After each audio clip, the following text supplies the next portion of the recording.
Welcome to day 350 of our Let's Grow annual challenge. Sharon Horne-Ellstrom here. We're continuing with our wrap leg of the life framework areas by doing an audit. So I call this life framework areas audits physical growth. Physical growth, why? Because we're working on our physical health and well-being and our physical growth, meaning growth in the area we want. Don't mean us getting physically bigger unless you want more muscles and to be stronger. I'm talking about all the different areas and aspects that we covered in April of this year as part of this year's challenge. Now, what does wrap leg stand for? It stands for review, which means go back to April, look at your notes in your notebook from the month of April. I know my book is terrible. It's the worst book I've ever had for an annual challenge. It's held together literally with electrical tape.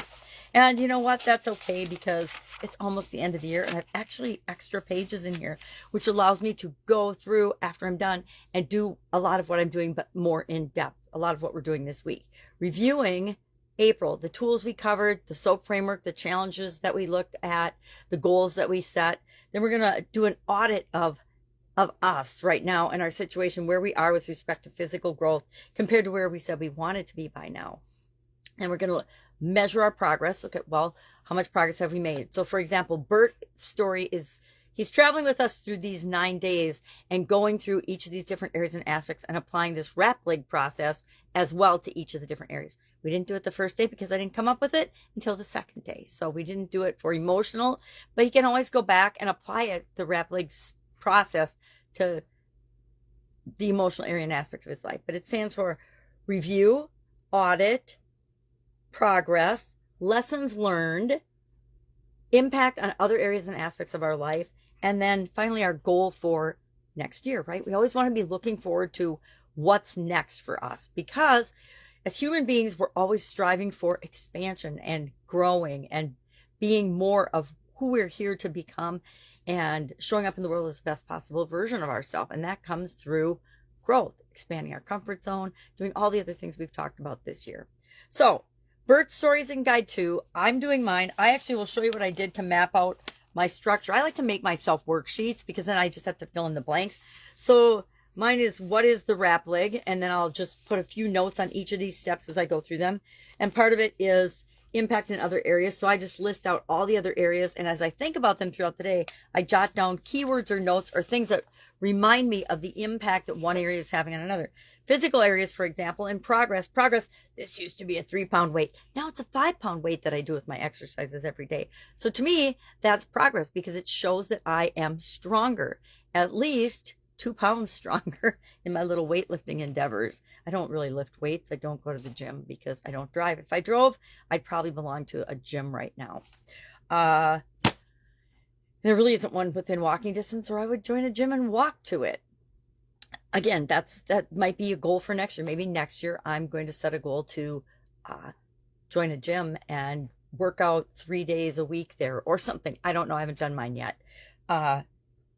Bert, for example, said he's going to do a triathlon next year. And I'm like, oh my God, that is way ambitious. Now, maybe based on his level of experience and health, that's not. But when I read that, I'm like, oh, wow. Because I know some people that are triathletes and I'm like, the dedication, the consistency, and the hard work and effort they put into something like that is incredible.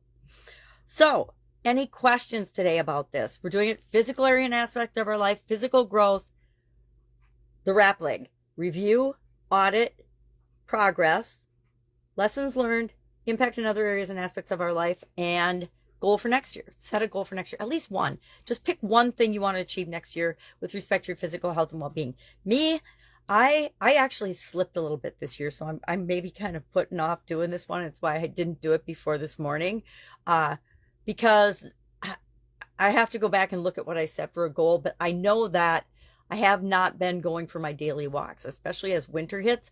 And last year is the first year I stopped doing that. I don't know. I don't remember what my reasoning or my excuse was, probably because I live with babies and I don't know. I made up an excuse and a reason why I couldn't do it. And I stopped doing it and got out of the habit of doing it. And again, when the weather got cold, I did the same thing. So I have to figure out, how am I going to overcome my resistance? Or guess what? I don't have to.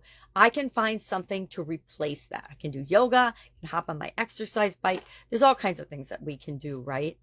All right. Any questions, please ask. Otherwise, have a fabulous day. I'm going to be doing some Christmas decorating with the girls. Otherwise, I'll be with you tomorrow. Have an amazing day.